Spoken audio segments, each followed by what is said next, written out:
What's up guys, Fernando here and I'm back with another video. Now today I want to talk about two items or pieces from Raf Simons that I recently was able to acquire, and I'll get a little bit more into that later on. Before we get into that, I just want to give a huge thank you to Squarespace for sponsoring today's video. Now Squarespace is an all-in-one platform that you can use to build your online presence or start and run your business. Now without wasting too much time, I want to hop into the first item, and now these have a pretty cool story to them. They're from a pretty sought after collection, one of like his most popular collections, being Spring Summer 2003 Consumed. Definitely one of Raf's more popular collections. Some of the more archival collector items are actually from this collection, including one being the parachute bomber, second is super popular, the Penelope hoodie, and lastly, one of my personal favorites would be the cargo, almost tasseled blazer. Now, these are from the same collection. These are the Raf Simons bondage jeans, so you have a few bondage straps running throughout them. Now there is a pair from Virginia Creeper that was a moleskin. Those are a little bit different. These are more of a jean. I want to say that's a bit more of like a trouser, a lot wider cut. Spring Summer 03 included these pants, and the whole collection was inspired by consumerism, which Raf was pretty much taking a note at its future in media, art, luxury, just to name a few. So these pants just feature definitely a lot of straps going on. So there's a bondage strap that is sewn along the side, kind of reminiscent of like a side stripe that you'd see on a tuxedo. Significant amount of bondage straps. One is at the ankle, two surround the knee on the top and the bottom, and then there's also two right at the waist, so you can actually cinch it up. Since these do have bondage straps all throughout them, they obviously offer like a multitude of ways to style them. I usually just keep it pretty simple. I just pretty much strap them all up. I know I've seen some of my friends unstrap a few. Some leave like the waist hanging. I've not gotten the chance to play around with these just yet. In spring summer collections, you usually see lighter fabrics, this being a pretty lightweight denim in a super nice gray colorway. Now mine are actually a size 30 waist, and I'm typically a size 29.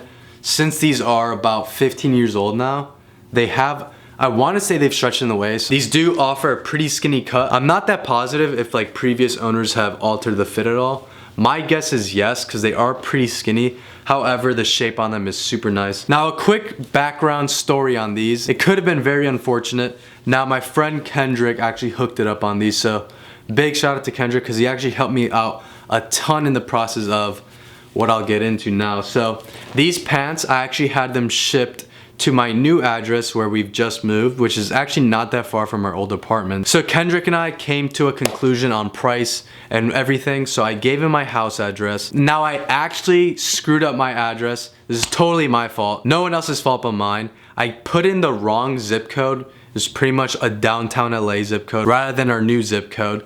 And these actually ended up being updated by USPS to a totally different house that was about like 8 streets or 8 blocks away from us. So I was updating the tracking the day that these were supposed to deliver, and then I realized it said delivered an hour ago, and I checked outside, didn't see a package, and I was freaking out. I went to my old apartment to see if they had them. I was contacting Kendrick to see if like he could see what address it delivered to. It usually doesn't tell you the exact address. Anyone's that familiar with USPS, it usually just says the zip code. And I saw it was the wrong one, so I started to freak out a little bit. I was calling a bunch of people trying to get my hands back on them. So then I called it a night. I figured I would try and get them back the next day. Kendrick helped me out a ton. He went to his local post office. They managed to find the exact house that they delivered to. I drove over to the house. Luckily the homeowner was there and they were super nice, very helpful. They pretty much said that there are other people living at the house that they rented out to and they could have delivered to them. But at that moment, they said they didn't get anything. But looking at the tracking, I knew they delivered there. USPS had the exact address and I was exactly at the correct house. So then I started questioning myself and I'm like, am I actually at the right house? They asked me what the package was. I was like, oh, it's just a pair of used pants. Obviously, did not want to tell them that these were worth $2,200 or something like that. So I was just freaking out the whole time. I was like, one, I lost these are already hard enough to find. There's not that many people that have them that are willing to sell them. And the fact that these do cost an arm and a leg to keep. So I was freaking out to say the least. I made a few calls to USPS and they said that they would have their courier, the person that delivers it, the postman. He would ask them to see if he could get the package back, retrieve it, return it to sender, and then we could try the process all over again. So then the following day, I got up very early. I started trying to contact the USPS local USPS. I managed to find the exact post office that picked them up because I actually saw that the tracking updated.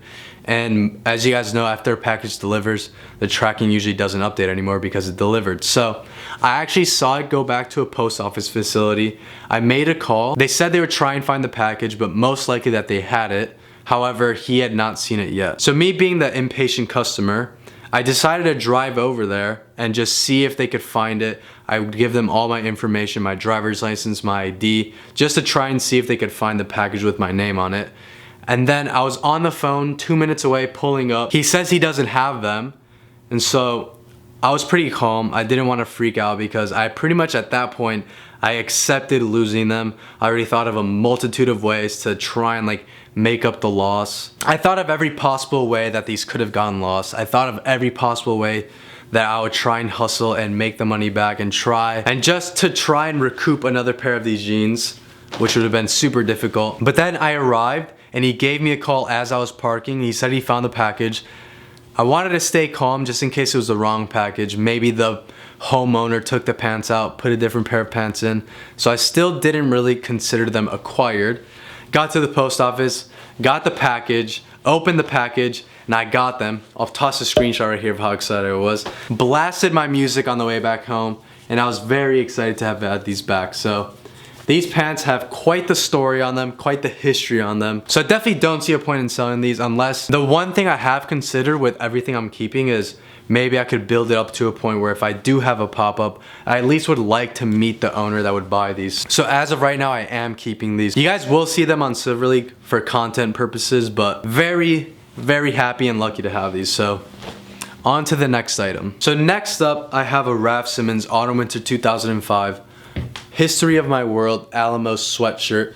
If you guys are familiar with Owen's channel, you guys saw he had the green one. I believe there is a brown one as well, but this is the very light beige version and in surprisingly amazing condition. Usually clothes that are this color, it's kind of blasted out. Usually clothes that are like a light beige, white color, can expect to see stains on them, and surprisingly this is in amazing condition considering it's about 13 years old now. Now for this specific collection and season, Raf, as you'd expect by the collection's name, the history of his world. So he actually revisited the patchwork he had done previously as well as Joy Divisions. I'll try and include some b-roll of this. Now the patches do have the Joy Division tour dates printed all over them. Now this is actually marked in a size 46, which equates to a size small. As you guys can tell, it's huge. So it's definitely an oversized sweatshirt. It does fit a little bit long on me, but I really don't mind it. Probably gonna end up keeping this. Definitely will let my friends wear or whatever. So this is definitely a collector's item. I don't see myself getting rid of anytime soon. I also have to give a huge thanks to Cliff over at Middleman Store. That's where I got this. I'll try and include some articles in the description down below for those that are a little bit more interested in learning a bit more. So you guys will also find my Squarespace link down below. Now Squarespace is an awesome platform for those of you that want to make one, I'm trying to do this myself, a portfolio, so I actually need to do that because I don't really have a physical resume and I deleted my LinkedIn because I just didn't really like the platform. So I'm gonna do my best if I can manage to find the time to make a portfolio on Squarespace. And the awesome thing about Squarespace is compared to other competitors, you don't really lose any creative freedom. You can drag and move everything you want.